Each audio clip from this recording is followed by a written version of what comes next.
आजपासून सर्वत्र 12वीच्या परीक्षा सुरू झाल्या।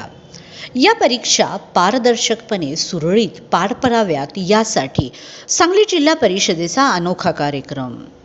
12वीच्या परीक्षा पारदर्शक व शिस्तबद्ध पार पडाव्यात यासाठी सांगली जिल्हा परिषदेचे सीईओ विशाल नरवाडे यांच्या पुढाकाराने सांगली जिल्ह्यातील सर्व परीक्षा केंद्रावर सीसीटीव्ही यंत्रणा सज्ज करण्यात आलेली आहे।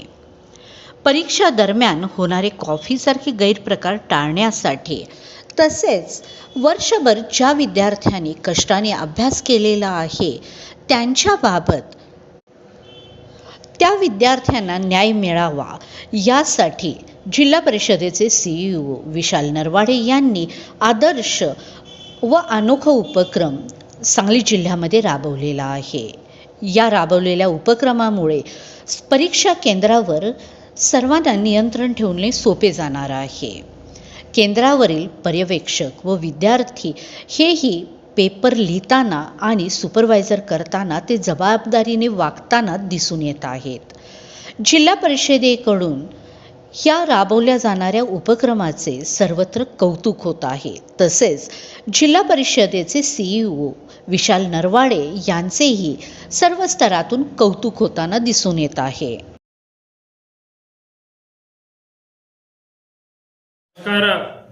आजपासून राज्यभर आणि सांगली जिल्ह्यातही बोर्डाच्या परीक्षा 12वी आणि 10वीच्या सुरुवात झाली आहे।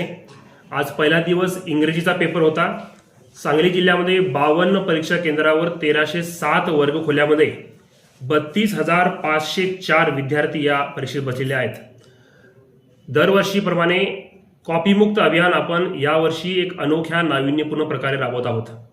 सांगली जिल्हा परिषदतर्फे 1307 पर्यवेक्षकांवर आपण मोबाईलद्वारे झूम लिंक देऊन जिल्ह्यावरून केंद्रीकृत सेंट्रलाइज पद्धतीने लाईव्ह रेकॉर्डिंगमध्ये आपण ही परीक्षा पार पाडलेली आहे। आजपासून सुरू होणाऱ्या ते 18 मार्चपर्यंत जवळपास 1.25 ते 1.5 महिना चालणाऱ्या सर्व परीक्षेमध्ये संपूर्ण कालावधीसाठी म्हणजे 3 तास चालणाऱ्या परीक्षा ही सतत रेकॉर्डिंग केली जाणार आहे। यामध्ये 100% पारदर्शकता येणार आहे आणि त्याच्यामुळे कॉपीमुक्त अभियान हे केवळ कागदापुरतं मर्यादित न राहता प्रत्यक्षात आपण राबवत आहोत। या अनुषंगाने सर्व पत्रकार बंधू भगिनींना आम्ही आमंत्रित केलं होतं आणि जिल्हा परिषद सांगलीच्या व्हीसी रूममध्ये हे लाईव्ह डेमो आज पहिल्या पेपरला दाखवलेला आहे। ज्या ज्या ठिकाणी गैरप्रकार आढळले ते आम्ही लक्षात आणून दिलेले आहे। आपला उद्देश एवढाच की प्रामाणिकपणे मेहनत करणारा मुलगा विद्यार्थी आणि अभ्यास न करण्यामध्ये फरक राहिला पाहिजेत आणि पालकांचा तसेच विद्यार्थी आणि शिक्षकांचा प्रशासनातर्फे जो बघण्याचा दृष्टिकोन असतो की कॉपी होणारच हा बदलण्याचा प्रयत्न इथे केला जात आहोत।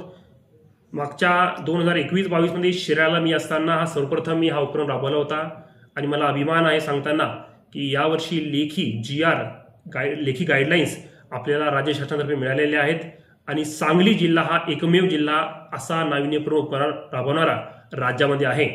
यामुळे खरोखरच विश्वासपात्र पारदर्शक आणि 100% कॉपीमुक्त अभियान राबवण्यास मदत होणार आहे। मी सर्व पालकांना विद्यार्थ्यांना आणि शिक्षकांना आपल्या माध्यमातून समाज माध्यम आणि प्रेस आणि इलेक्ट्रॉनिक मीडियाच्या माध्यमातून आवाहन करू इच्छितो, कृपया याला सकारात्मक घ्यावं आणि सगळ्यांनी कॉपीमुक्त अभियान राबवण्यासाठी सहकार्य करावं। धन्यवाद। सर, परीक्षा केंद्र हे 52 परीक्षा केंद्र आहेत। 1307 वर्गखोल्या आहेत म्हणजे 1307 1307 पर्यवेक्षक आहेत आणि त्याच्यामध्ये 32,504 विद्यार्थी आणि विद्यार्थिनी या परीक्षेला बसलेले आहेत। ज्याप्रमाणे सर विद्यार्थी कॉपी करताना जर पकडला त्याच्यावर कारवाई होणार आणि हे शिक्षक जर गैरवर्तन किंवा हलगर्जीपणा केले त्यांच्यावर काय कारवाई होणार? आपला उद्देश क्लिअर आहे की या असा जे गैरप्रकार होता त्यामध्ये पर्यवेक्षक आणि विद्यार्थी दोघी इक्वली जबाबदार असतात, पण सुरुवातीला हा नाविन्यपूर्ण उपक्रम असल्यामुळे आपण लक्षात आणून देऊन त्यांचं करेक्शन करणं हा आपला मूळ हेतू आहे, ना की कोणावर कारवाई करून त्या मुलाचं किंवा मुलीचं वर्ष वाया जाणे। तर सुरुवातीचा पहिला वर्ष असल्यामुळं आपण त्यांच्या लक्षात आणून देतोय। फार मोठी जर काही घटना आली तर नक्कीच आपण कारवाई करू, अन्यथा ज्या वैयक्तिक घटना घडत आहेत त्यामध्ये आपण विद्यार्थ्यांना त्याच्या लक्षात आणून देतो, 2 मिनिटं उभं ठेवतो आणि त्याला पुन्हा पेपर सॉल्व्ह करण्याची संधी देतो।